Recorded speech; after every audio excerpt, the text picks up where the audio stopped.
Hi hello నమస్తే welcome to RTV. ఈరోజు మన స్టూడియోలో ఒక డైరెక్టర్ ఉన్నారు. గేదెల రాజు కాకినాడ తాలూకా డైరెక్టర్ చైతన్య మోటూరి, కాకినాడ తాలూకా. ఈరోజు మనతో పాటు ఉన్నారు. గేదెల రాజు గురించి డైరెక్టర్గా ఆయన జర్నీ గురించి క్లియర్గా మాట్లాడదాం. హలో అండి, hi. Hi sir. Hi doctor చదువుకున్నారు, sir. Physiotherapy. Physiotherapy. Yes sir. Okay. So ఏంటి మరి ఫిజియోథెరపీ నుంచి డైరెక్టర్గా ఎందుకు స్టెప్ తీసుకున్నారు?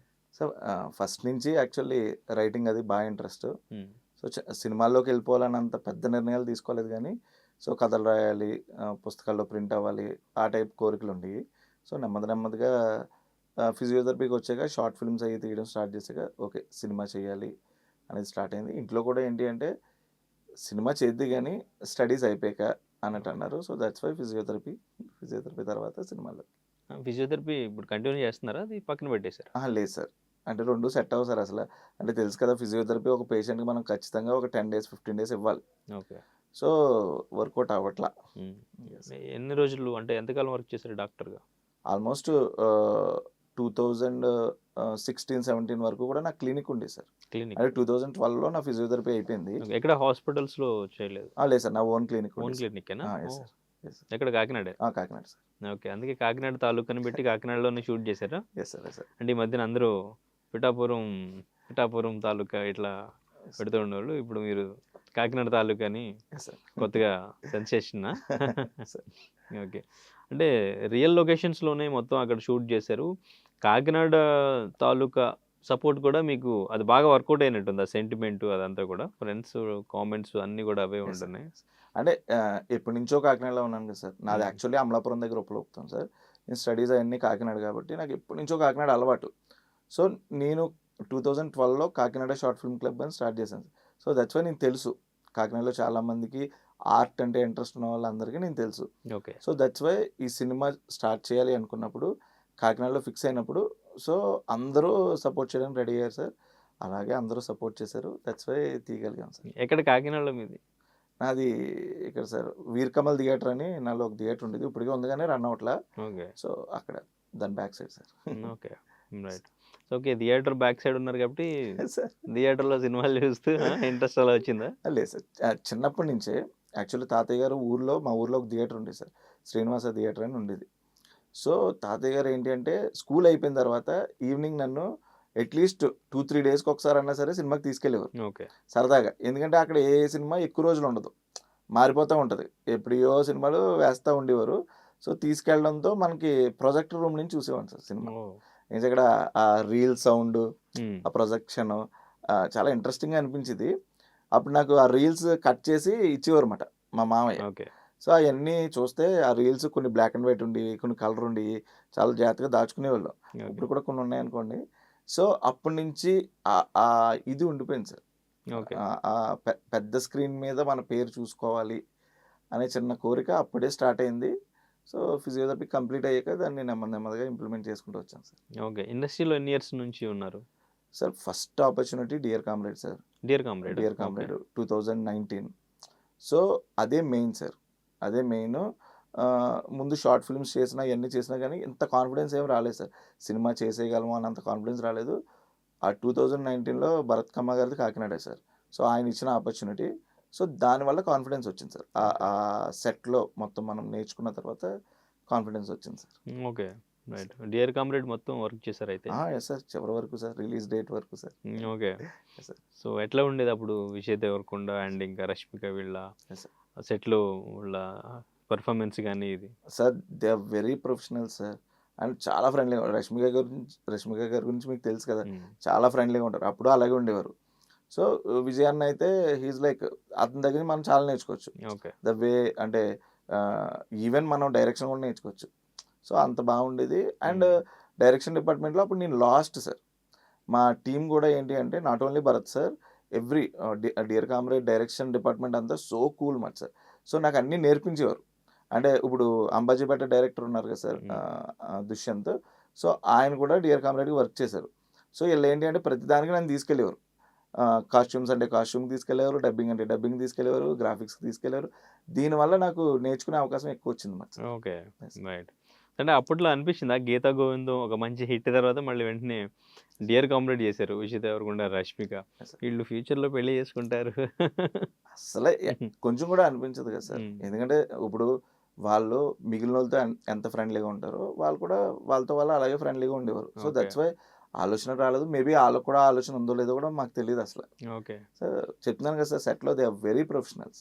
ఓకే. సినిమా, సీన్స్ ఇవే sir main. Okay. Vijay Devarakonda మీ టీజర్ షేర్ చేశారు, ట్వీట్ చేశారు. Yes sir. సో, అంటే మంచి బాండింగ్ ఉందా మీకు? అంటే ఆయనకి ఆ రెస్పెక్ట్ ఉంది సార్. 'డియర్ కామ్రేడ్' అంటే విజయ్ సార్‌కి చాలా ఇష్టం. ఓకే. చాలా ఇష్టమైన సినిమా. సో, దట్స్ వై ఏంటి అంటే ఆ టీమ్ అంటే ఒక గౌరవం ఉంది, ప్రేమ ఉంది. సో, ఇప్పుడు మన సినిమాలో 'డియర్ కామ్రేడ్' నుంచే చాలా మందిని పిక్ చేసాం సార్. వికాస్ 'డియర్ కామ్రేడే', రామచంద్ర 'డియర్ కామ్రేడే'. సో, చాలా మంది ఉండడం వల్ల ఏంటి అంటే ఆయనకి ఆ పర్సనల్ కనెక్షన్ ఉంది సార్. ఓకే. సో, మనోళ్ళు చేస్తున్నారు అన్న ఫీలింగ్ ఉంది. అండ్ విజయ్ అన్న ముందే టీజర్ చూసారు సార్. చూసిన తర్వాత ఆయనకి నచ్చింది. సో, వీళ్ళు నా 'డియర్ కామ్రేడ్' నుంచి వచ్చి ఇంత క్వాలిటీగా సినిమా తీశారు. వీళ్ళని ఖచ్చితంగా సపోర్ట్ చేయాలని చెప్పి పండగ టైంలో ఆయన అంత బిజీగా ఉన్నా కూడా పర్సనల్‌గా ట్వీట్ చేశారు సార్. So, okay. అది ఎయడం మాకు నిజంగా చాలా ప్లస్ అయింది సార్. చాలా మందికి తెలిసిన సినిమా. ఓకే. చిరంజీవి గారంటే బాగా అభిమానమా? సార్ అసలు అభిమానం ఏంటి సార్, చాలా చిన్న మాట సార్ అది. ఓకే. చాలా చిన్న మాట. ఇంకా అంతకు మించి సార్ అసలు. ఓకే. అంతకు మించి. అంటే ఒక వీడియో పెట్టారు. చిన్న పాప, మా అమ్మాయి సార్. మీ పాప? మా ఓకే. అమ్మాయి. టీవీ చూస్తూ, సార్. డాన్స్ చేస్తూ. చూసారు కదా! ఆ! అసలు స్టెప్స్ 9 మంత్స్ సార్ దానికి. Okay. She is one of the producer sir. Oh! Sir fully producer. Okay. So, Chiranjeevi గారి పాట అంటే ఎంత ఇష్టం అంటే సార్, చిన్నప్పుడు మా బాబాయ్ దగ్గర క్యాసెట్లు ఉండేవి సార్. అప్పుడు తెలుసు కదా సార్, క్యాసెట్‌లో హ్మ్. మొత్తం పేపర్ పెట్టేవారు. స్టిల్స్ అయ్యి పిచ్చి ఎదవలా చూసేవాళ్ళం సార్. ఓకే. ఇప్పటికి ఇన్ని సినిమాలు వచ్చినా, ఏమి వచ్చినా చిరంజీవి గారి సినిమా యూట్యూబ్‌లో చూడాలి. ఓకే. సో, అలాగే ఏమో మా నుంచి వచ్చిందేమో మా పాపకి కూడా చిరంజీవి గారి పాట పెట్టగానే ఆ స్టెప్పులు ఇలా ఏస్తుంది కదా! So, yes. అందుకు అవును. పెట్టాను సార్ వీడియో. ఓకే. రైట్. మీ నాన్నగారు కూడా చాలా ఎమోషనల్ అయ్యారు. చాలా ఎమోషనల్‌గా మాట్లాడారు. Yes sir. సో, ఏంటంటే బాగా ఫుల్ సపోర్టేనా నాన్నగారిది? సార్, నాన్నగారికి ఫస్ట్ నుంచి కూడా థియేటర్‌లో నా సినిమా చూడాలనేది చాలా పెద్ద కోరిక సార్. ఈరోజు కాదు, ఎప్పటినుంచో. అంటే ఆయన నా రైటింగ్స్ ఎప్పటినుంచో చూస్తున్నారు. నేను చిన్నప్పుడు లెటర్‌లు రాసేవాడిని. ఓకే. సో, అప్పటి నుంచి ఆయనకి నా మీద అంటే తెలుసు కదా సార్. లెటర్‌లేనా? లవ్ లెటర్‌లా? అంటే అవి కూడా రాసే ఉంటాం కదా సార్. ఓకే. రాయకుండా ఎలా ఉంటాం సార్. రైటర్స్ కదా సార్. రాసాము. సో, డాడీకి అప్పటి నుంచి ఈడెప్పటికన్నా సినిమా తీయాలి, నీ సినిమా నేను థియేటర్‌లో చూడాలి అనే ఇది ఎక్కువ ఉండేది. ఓకే. కాకపోతే ఏంటంటే భయం ఉంటది కదా సార్ పేరెంట్స్‌కి. అంటే సినిమా అనుకుని కెరియర్‌ని ఎక్కడ పాడు చేసుకుంటారని భయం ఉంటది కదా! దట్స్ వై మా అమ్మగారు చాలా స్ట్రాంగ్‌గా ఫిజియోథెరపీ చేసిన తర్వాత నువ్వు ఏదో ఒకటి ఏడు. ముందు మాత్రం చదువుకో అని చెప్పి, ఓకే. సో, ఫిజియోథెరపీ అయ్యాకనే అన్నారు. సో, డాడీ దట్స్ వై నేను పని కట్టుకొని పిలిచాను సార్ డాడీని మొన్న ఇక్కడి వరకు కూడా పిలిచి అందుకే మాట్లాడమన్నా. సో, ఆయనకిష్టం నా గురించి చెప్పడం. సో, దట్స్ వై మాట్లాడారు. అది అందరికీ నచ్చింది. నా అదృష్టం సార్ అది. ఓకే. రైట్. అంటే మీరు కూడా తమిళ్, మలయాళ సినిమాలు బావుంటాయి అని చెప్తూ ఉంటారు, మాట్లాడుతూ ఉంటారు. సో, ఈ మూవీ డెఫినిట్‌గా అంతకు మించి ఉంటుంది అని చెప్పేసి చెప్పారు. Yes sir. సో, ఏంటి అంత కాన్ఫిడెన్స్? సార్ నాకున్న కాన్ఫిడెన్స్ ఏంటి సార్, హ్మ్. చాలా మంది అంటూ ఉంటారు ఎందుకంటారో నాకు తెలీదు సార్. తెలుగు సినిమాలు బాగోవా సార్? ఎందుకు బాబు? సార్ ఖచ్చితంగా వాళ్ళు మాట్లాడుకుంటారు కదా సార్. సో, ఎవడో కామెంట్ పెట్టాడు sir. Joke of the decade అని పెట్టాడు. ఓకే. సార్, నేను బలంగా నమ్ముతా. ఖచ్చితంగా వాళ్ళు కూడా తెలుగు సినిమా ఏ స్థాయికి వెళ్ళింది సార్. సో, ఖచ్చితంగా వాళ్ళు మాట్లాడుకుంటారు. అంటే పొరుగుంటి పుల్లకూర రుచి అంటాం కదా సార్. హ్మ్. సో, అలాగే కొంతమందికి, అందరిని అని నేను అనను, కొంతమందికి అలా ఉండుండొచ్చు. సో, అలా బయటోళ్ళు మాట్లాడుకునే తెలుగు సినిమాల్లో మనది ఖచ్చితంగా ఉంటదని నా బలమైన, ఎందుకంటే వన్ ఆఫ్ ద ఒక మంచి ప్లాట్ ట్విస్ట్ ఉంటది సార్. అసలు ఎవ్వరు ఎక్స్‌పెక్ట్ చేయలేనంత ప్లాట్ ట్విస్ట్ ఉంటది సార్. సో, అందుకు నా కాన్ఫిడెన్స్ సార్. అంటే అసలు ఎక్కడ పుట్టింది 'గేదెల రాజు'? అసలు ఆ టైటిల్ గాని, స్టోరీ గాని ఎలా పుట్టింది? ఎక్కడ? సార్, ఫస్ట్ నేను ఒక 4, 5 ఇయర్స్ నుంచి కథలు పట్టుకొని తిరుగుతున్నాను సార్. ఓకే. సో, అందరూ నా కథలు నచ్చి అందరూ ఏమనేవారంటే సెకండ్ సినిమా ఇస్తారనేవారు సార్. ఓకే. ఫస్ట్ సినిమా కాదు. సో, దట్స్ వై ఏంటి అంటే విసిగిపోయి ఉన్నాను సార్ నేను. ఏదో రకంగా సినిమా చేయాలి. సో, నేనిప్పుడు సినిమా చేయాలి అంటే నా కంఫర్ట్ జోన్‌లో చేయాలి. ఓకే. సో, నా కంఫర్ట్ జోన్ ఏంట్రా అంటే కాకినాడ. నాకు కాకినాడ ఇంచు టు ఇంచు తెలుసు సార్. ఎక్కడ ఏ మూల ఏ లొకేషన్ ఉంటదో తెలుసు సార్. సో, కాకినాడలో ఒక మాస్ సినిమా తీస్తేనే జనాలకు బాగా నచ్చుతదని నాకు అనిపించింది సార్. సో, దట్స్ వై 'గేదెల రాజు' కథ రాసుకున్నాను సార్. ఫస్ట్ 'గేదెల రాజు' అనేది నేను పెట్టలేదు సార్. కథ రాసుకున్న తర్వాత ఈ క్యారెక్టర్‌కి ఏదైనా గమ్మత్తైన నేమ్ పెట్టాలి. గుర్తుండిపోవాలి. కష్టపడకూడదు జనాలు. ఓకే. సో, దట్స్ వై ఏంటి అంటే చాలా ఆలోచన తర్వాత గేదెల రాజు అని వచ్చింది సార్. అందుకే కాకినాడ మీద ప్రేమతో, కాకినాడ మనకి ఇంత ఇచ్చింది కాబట్టి ఖచ్చితంగా నా ఫస్ట్ సినిమాకే కాకినాడ పేరు ఉండాలని కాకినాడ తాలూకా పెట్టాను సార్. ఓకే. అంటే స్టోరీ ఎక్కడైనా చూసి ఇన్‌స్పైర్ అయ్యారా? లేదంటే మీ ఇమాజినేషనేనా అంతా? ఫిక్షనలే సార్. హ్మ్. టోటల్‌గా ఫిక్షనల్. కానీ దాంట్లో ఉన్న క్యారెక్టరైజేషన్స్ ఏవైతే ఉన్నాయో అవన్నీ నేను చూసినవే సార్. ఓకే. చూసినవే. ఎందుకంటే ఇప్పుడు మన రఘు సారు గేదెల రాజు క్యారెక్టర్ చేశారు sir. He is a rowdy sheeter. So, నేను సినిమాలో చూసే రౌడీ షీటర్ వేరు. ఆడు పెద్ద పెద్ద చైన్‌లు పెట్టుకొని మాట్లాడితే భయపెడితే తిరుగుతూ అలా ఉంటారు. నేను రియల్ టైమ్‌లో చూసిన రౌడీ షీటర్లు వేరు సార్. ఓకే. చాలా క్యాజువల్‌గా ఉంటారు ఆళ్ళు. అసలు మినిమమ్ ఆడిని చూస్తే భయం కూడా ఎయదు. ఓకే. చాలా క్యాజువల్‌గా కానీ ఒక సిట్యుయేషన్ వచ్చినప్పుడు ఇంక మనం ఆడి ముందు నిలబడలేం సార్. అయిపోతాం. సో, సిట్యుయేషన్ వస్తే ఆడు ఏ రేంజ్‌లో పవర్‌ఫుల్‌గా ఉంటాడో నార్మల్‌గా ఉన్నప్పుడు మన పక్కింటోడిలా ఉంటాడు. సో, అలాంటి క్యారెక్టర్‌ల నుంచి ఇన్‌స్పైర్ అయ్యి డైరీ ఫార్మ్ సెంటర్‌లో నేను చూసిన క్యారెక్టర్‌ల నుంచి ఇన్‌స్పైర్ అయ్యి సో, మన కథకి తగ్గట్టు అందరిని ఇమిడ్చుకుంటూ వచ్చాను సార్. సో, అవే కనిపిస్తాయి సార్ మన సినిమాలో. ఓకే. అంటే ఒక డెబ్యూ డైరెక్టర్‌గా ఏదైనా ఒక స్టార్ హీరోతో లేదంటే ఒక చిన్న స్టార్ హీరోతో అయినా చేద్దాం సినిమా అని అనుకుంటారు ఎవరైనా డైరెక్టర్. రఘు కుంచే గారిని ఎంచుకోవడానికి రీజన్ ఏంటి? Main character. సార్ మేజర్ ఆహ్, గేదెల రాజు క్యారెక్టర్ అనుకున్న తర్వాత రఘు సార్ నేను అనుకోలేదు సార్. హ్మ్. అనుకోలేదు. సో, వన్స్ నేను మ్యూజిక్ పరంగా ఆయన్ని కలవడానికి వెళ్ళినప్పుడు ఏంటి అంటే, రఘు సార్‌తో మాట్లాడుతుంటే ఆయన గమ్మత్తుగా నవ్వుతారు. మీకు తెలుసా? అవును. ఆయన టక్‌మని ఏదో జోకేసి ఆయన భలే నవ్వుతారు. And at the same time ఫేస్‌లో ఎంత సాఫ్ట్‌నెస్ ఉంటదో there is a seriousness. So, చూసిన తర్వాత ఏంట్రా అంటే నాకు స్టార్స్ ఛాన్స్ ఇవ్వరు సార్. అసల ఈయన నా కథను ఒప్పుకుంటారని కూడా నాకు క్లారిటీ లేదు. సో, మ్యూజిక్ అయిపోయిన తర్వాత మ్యూజిక్‌కి మనం మొత్తం కథ చెప్పక్కర్లేదు సార్. సిట్యుయేషన్స్ ఏదో చెప్పుకుంటూ వచ్చాను సార్. సో, అన్నయ్యని నేను అడిగా ఒక 2 డేస్ వచ్చిన తర్వాత, "అన్నయ్య ఒక్కసారి పూర్తి కథ చెప్తాను. మీకు నచ్చితే కొంచెం గేదెలరాజు క్యారెక్టర్ చేయొచ్చు కదా!" అని ఇలాగే అడిగా. ఓకే. అండ్ నమ్మకం లేదు చేస్తారని. నమ్మకం అస్సలు లేదు. హ్మ్. సో, ఎప్పుడైతే నేను గేదెలరాజు క్యారెక్టరైజేషన్ చెప్పానో, ఎప్పుడైతే మొత్తం కథ చెప్పుకుంటూ వచ్చానో, ఆయన వెంటనే నేను చేస్తానన్నారు. సో, చేస్తాననడమే కాదు, ఈ రెమ్యూనరేషన్‌లు ఈట్లి గురించి కాదు. నేను ఈ సినిమా చేస్తా. నేను నీకు పూర్తిగా సపోర్ట్‌గా ఉంటాను. నేను సినిమా చేస్తానన్నారు. అలా రఘు కుంచే గారిని మనం కాస్ట్ చేసాం సార్. నేను గ్యారంటీగా చెప్తున్నాను సార్. ఆయన లేకపోతే ఈరోజు ఆ ఫేస్ లేదు. ఓకే. అంటే నేను వేరే ఎవరితోనో చేద్దును. ఆయన ఖచ్చితంగా ఈయన స్థాయి కాదు. హ్మ్. సో, అప్పుడు ఏమైపోతుందంటే, ఈరోజు నేను మీ ముందు ఇలా కూర్చొని మాట్లాడడానికి ఇది వద్దని కాదు సార్. సో, ఎప్పుడైతే ఈయనొచ్చారో సినిమాకి పవర్ వచ్చింది సార్. బ్యాక్‌గ్రౌండ్ మ్యూజిక్ ఆయన ఒక రేంజ్‌లో ఇచ్చారు. అదేవిధంగా మిక్సింగ్ నన్ను చెన్నైలో ఒక సూపర్ హరీష్ అని ఒక ఆయనకి పరిచయం చేశారు. ఆయన మిక్సింగ్ ఇరగ్గొట్టేశారు. అంటే నాకున్న బడ్జెట్‌లో ఇయన్నీ దొరకవు సార్. ఈయనకున్న పరిచయాలన్నీ నాకు వాడేశారు ఈయన. ఓకే. సో, దట్స్ వై ఈరోజు సినిమా ఇంత మాట్లాడుతుంది సార్. ముందు ఎవరనుకున్నారు అసలు?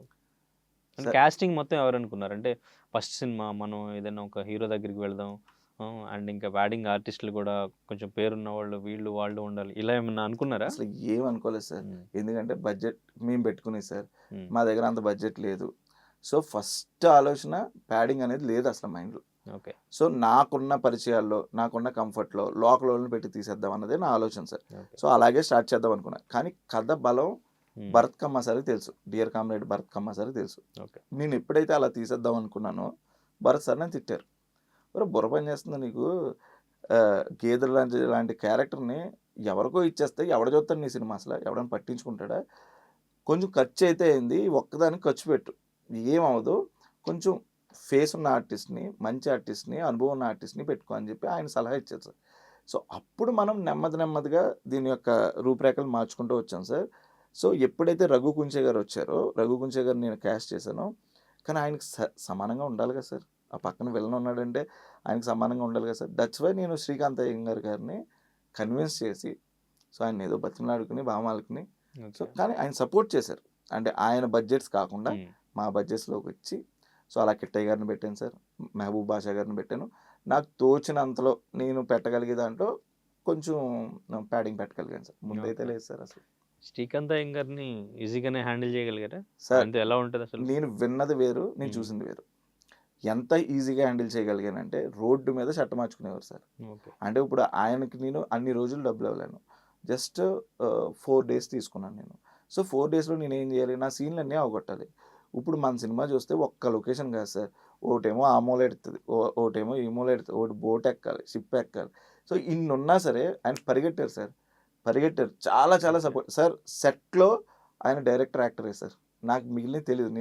ఎవరేం చెప్తారో నాకు తెలీదు గానీ, సెట్‌లో అమ్మ నీకు ఓకేనా? ఇంకేమైనా చేయమంటావా? అంతే హ్మ్. తప్ప నా మీద ఎక్కేయడాలు, ఆయన పక్కన నేనే యాక్ట్ చేశాను సార్. ఓకే. ఆళ్ళని పెట్టడం ఎందుకులే అని. హుహు. సో, ఈజీగా అవుతదని. అండ్ నాకు స్క్రిప్ట్ అంతా క్లారిటీ ఉంది కాబట్టి, యాక్టింగ్ మీద కొంచెం ప్రేమ ఉంది కాబట్టి, హుహు. ఆయన పక్కన నేను చేశాను sir. Very comfortable actor sir. No okay. Doubt. కానీ అండి ఇప్పుడు ఈ మూవీతో ఒక మంచి పేరొచ్చినా, మంచి పేరు రాకపోయినా ఇప్పుడు 'రఘువంశీ' గారికి గాని వీళ్ళకి ఏం గాదు. వాళ్ళ సినిమాలు వాళ్ళు చేసుకుంటారు. వాళ్ళ గ్రాఫ్ అలాగే ఉంటది. Yes sir. కానీ ఈ సినిమా ప్రూవ్ చేసేది మిమ్మల్నే. Yes sir. ఈ సినిమా బావుంటే ఎవరు తీశారు? ఎవరు డైరెక్టర్ ఎవరు? అని మీ గురించి మాట్లాడతారు. మీ కెరీర్ నెక్స్ట్ డిసైడ్ చేసి నెక్స్ట్ ఎటువంటి సినిమాలు రావాలి అనేది డిసైడ్ చేస్తది. Yes sir. మీరు మీ కెరీర్ ఎలా ఉండబోతుంది? ఈ సినిమా మిమ్మల్ని ఎట్లా చూపించబోతుంది అనుకుంటున్నారు? ఇండస్ట్రీకి ఎట్లా పరిచయం చేయబోతుంది అనుకుంటున్నారు మీ సినిమా? సార్ ఖచ్చితంగా నా కాన్ఫిడెన్స్ ఏంటంటే సార్, సినిమా నేనే తీసుకున్నా, నేనే రాసుకున్నా. హ్మ్. నా బిడ్డ కాబట్టి నాకు ప్రేమ ఉంటది. కానీ ఎవరైతే ఒకళ్ళో ఇద్దరో మా సినిమా చూసారో, కొంతమంది చూసినోళ్ళు ప్రతి ఒక్కళ్ళకి ఈ సినిమా ఒక రేంజ్‌లో నచ్చింది సార్. ఓకే. ఏదైతే నేను ట్విస్ట్ అన్నానో ఇప్పటికొచ్చి ఎవ్వరూ దాన్ని కనిపెట్టలేదు సార్. అండ్ నా కాన్ఫిడెన్స్ ఏంటి అంటే ఖచ్చితంగా ఒక కథని నేను కథలా చెప్పగలిగాను. సో, చూసిన తర్వాత ఓకే. నేను ఏదైతే రాసానో అది క్లియర్ కట్‌గా స్క్రీన్ మీద ప్రెజెంట్ చేయగలిగాను. ఇది ఖచ్చితంగా నాకు మంచి పేరు తెస్తది. ఓకే. యాస్ ఎ ప్రొడ్యూసర్ ఏ స్థాయికి డబ్బులు తెస్తదో నాకు తెలీదు గానీ, యాస్ ఎ డైరెక్టర్ ఖచ్చితంగా నాకు రెండో సినిమా ఇస్తది సార్. ఓకే. సో, దాంట్లో అయితే I'm very sure about that. Okay. So, genre crime థ్రిల్లరా? Yes sir. Crime thriller mystery sir. Okay. Sir. Right. Main role ఇంకా మొత్తం కూడా రఘు గారిది. Sir title role sir. Title title role. Role sir. It's a villain centric film sir. అంటే ఇది love story కూడా ఉన్నట్టుంది కదా? Yes sir. ఇప్పుడు దేర్ ఈస్ 2 మంచి లవ్ సాంగ్ స్టోరీస్. కూడా ఇచ్చారు కదా ఆయన. సార్. ఏం చేయమంటావే. నేను చేయమంటావే. Yes sir. Okay. Tina Shravya yes sir. Tina Shravya. వీళ్ళది ఒక లవ్ స్టోరీ ఏదో ఉన్నట్టుంది. Yes sir. Tina Shravya and Ramachandram Punyamanthula అని. Okay.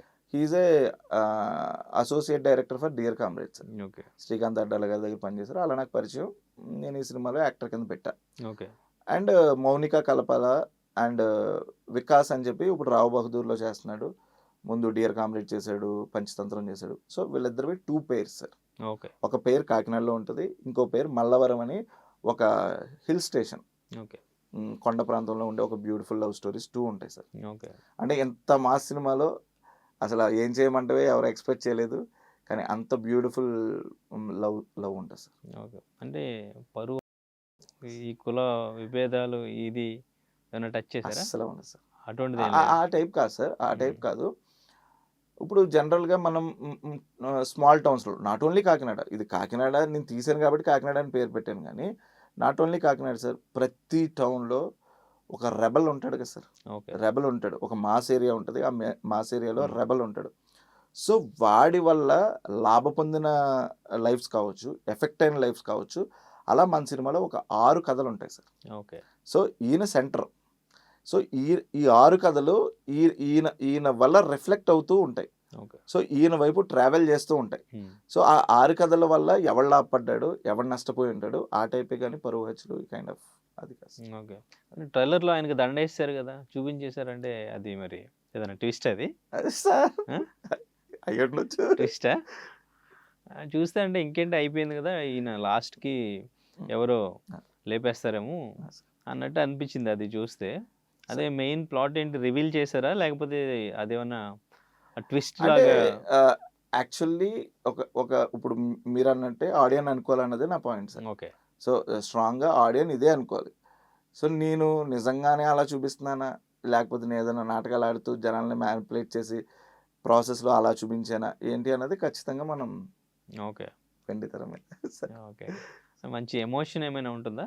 100% emotion sir. Okay. 100% strong emotion ఉంటది సార్. చాలా స్ట్రాంగ్‌గా మనల్ని టచ్ చేస్తది. నా బలమే అది సార్. ఈ మాస్‌లు ఇవన్నీ ఓకే. హ్మ్. నా బలం emotion sir. Okay. So, emotion connection ఖచ్చితంగా ఉంటది సార్. ఓకే. రైట్. సో, ఫైనల్‌గా ఆడియన్స్‌కి ఏం చెప్తారు? ఏప్రిల్ 17థ్ థియేటర్‌కొస్తే ప్రేక్షకులు ఎటువంటి ఎక్స్‌పీరియన్స్‌తో బయటకొస్తారు? సార్ నా కొటేషన్ ఉంది కదా సార్. చూస్తే ఒకటే నిజం. చూడకపోతే 100 అనుమానాలు. చూస్తే ఈ సినిమాలో మీరు తెలుసుకోవడానికి చాలా ఉంది. ఒకటే నిజమా? ఒకటే నిజం. చూడకపోతే ఏంటంటే ఈ సినిమా బాగుంటదా? బాగోదా? ఎవడో చిన్నోడు తీసాడు. హ్మ్. కాకినాడోడు తీసాడు. ఇదంతా కాదు సార్. చూస్తే మాత్రం ఖచ్చితంగా మనకు తెలుగు సినిమాలో ఒక మంచి సినిమా. ఇట్స్ నాట్ లైక్ మంచి సినిమా ఈజ్ నథింగ్ బట్ ఏదో నేను దేశాన్ని ఉద్ధరిస్తానని చెప్పను గానీ, ఏదైతే నువ్వు నమ్మి సినిమాకెళ్తావో గూస్ బంప్స్ మూవ్‌మెంట్ కోసమో, థ్రిల్ అవ్వడం కోసమో, ఎంటర్టైన్ అవ్వడం కోసమో. సో అది నేను ఖచ్చితంగా డెలివరీ చేస్తాను అని స్ట్రాంగ్గా చెప్పగలను సార్. ఓకే. అండ్ ఇంకోటి ఏంటంటే సార్, ఏప్రిల్ 17th నిజంగా ఆడియన్స్ థియేటర్కి వస్తే ఓ 10 మంది లైఫ్లు బాగుంటాయి సార్. ఓకే. సో వాళ్ళ కెరియర్స్ బాగుంటాయి. ఓ 10 ఏళ్ళు 15 ఏళ్ళ నుంచి నాతోనే ఉన్న టీం కదా సార్. ఉమ్. సో వాళ్ళు ఏంటి అంటే ఇంత కష్టపడిన దానికి మనం ఎవరి కోసం అయితే ఒక కథను చెప్పాలనుకోవడమే కదా సార్ మా పని. సో ఆ కథను చెప్పాం, వాళ్ళు మనల్ని బ్లెస్ చేశారు అనే ఒక ఉంటుంది కదా సార్ ఫీలింగ్. Yes. అంటే డెఫినెట్ కంటెంట్ బాగుంటే వస్తారు, బట్ ఎస్ సార్. మీ లైఫ్ బాగుండాలి అట్లా ఆడియన్స్ అసలు ఆలోచించరు. అంతే సార్, Definite గా. అంతే. ఉమ్. రఘు సార్ ఓ మాట అన్నారు సార్, ఉమ్. నువ్వు డబ్బులు పెట్టావు, మన అప్పులు చేసావు, ఏదో పెట్టావు, వాళ్ళకి ఏంటి అవసరం, ఉమ్. వాళ్ళకి అది కాదు అవసరం. ఉమ్. సినిమా బాగున్నప్పుడు దాన్ని వాళ్ళు రిఫ్లెక్ట్ చేసుకుని Yes. ఇంకో 10 మందికి ప్రొడ్యూసర్ కూడా పాజిటివ్గా మీరే. చెప్తారు. ప్రొడ్యూసర్ కూడా మీరే కదా. అవును సార్, ఉమ్. అవును సార్, అవును సార్. సో అంతే, మీరు చెప్పిందే కరెక్ట్. ఉమ్. కాకపోతే ఖచ్చితంగా సినిమా బాగుంటుంది కాబట్టి ఖచ్చితంగా Okay. రావాలని మనస్ఫూర్తిగా కోరుకుంటున్నాను సార్. ఓకే. బడ్జెట్ ఎంత అయిందో చెప్తారా? ఆల్మోస్ట్ 2 అరౌండ్ అయింది సార్. 2 అరౌండ్ అయిందా? ఓకే. కానీ ఒక ఒక 5-6 రేంజ్ క్యాన్వాస్ కనిపిస్తుంది సార్. ఓకే. అంటే బిజినెస్ ఏమన్నా అయిందా? సో జరుగుతుంది సార్, ఇప్పటివరకు? జరుగుతుంది. ఆల్మోస్ట్ హోప్ఫుల్లీ ఎవ్రీథింగ్ ఈ 2 daysలో క్లోజ్ అయిపోతుంది. ఓకే. అంటే ఎటువంటి టాక్ వచ్చినా మీరు సేఫ్ జోన్లో ఉండే బిజినెస్ ఏమన్నా నాన్ థియేటర్కల్ ఇంకా ఓటీటీ ఉంది కదా? ఇంకా అలా ఏం జరగలేదు సార్, అలా ఏం Okay. జరగలేదు, ఉమ్. అలా ఏం జరగలేదు. ఓకే. కానీ రైట్. పాజిటివ్గా ఉన్నాం sir. Okay. Right right right. So anyways trailer అయితే చాలా ఇంట్రెస్టింగ్ ఉంది. సో ఇంతకుముందు రఘు గారికి కూడా చెప్పాను నేను, చాలా బాగా అనిపించింది. డెఫినెట్గా ఆడియన్స్ అందరికీ కూడా మీ సినిమా నచ్చాలి. Thank you, mouth sir. Thank టాక్తో చిన్న చిన్న సినిమాలు ఎట్లా అయితే పెద్ద సినిమాలుగా మారాయో అలాగే మీ సినిమా కూడా మంచి కంటెంట్ ఉన్న సినిమా అని అందరికీ తెలిసి అందరూ కూడా ఆదరించాలని మనస్ఫూర్తిగా కోరుకుంటున్నాను. టాలీవుడ్లో మీ కెరీర్, మీ గ్రోత్, థ్యాంక్ యూ, నెక్స్ట్ సినిమాలు కూడా మంచిగా ఉండాలి, మంచి మంచి సినిమాలు తీయాలి. డెఫినెట్గా all the very best. Thank you so much sir, thank you so much. మళ్ళీ కలుద్దాం మనం. డెఫినెట్గా. Thank you. Thank you sir.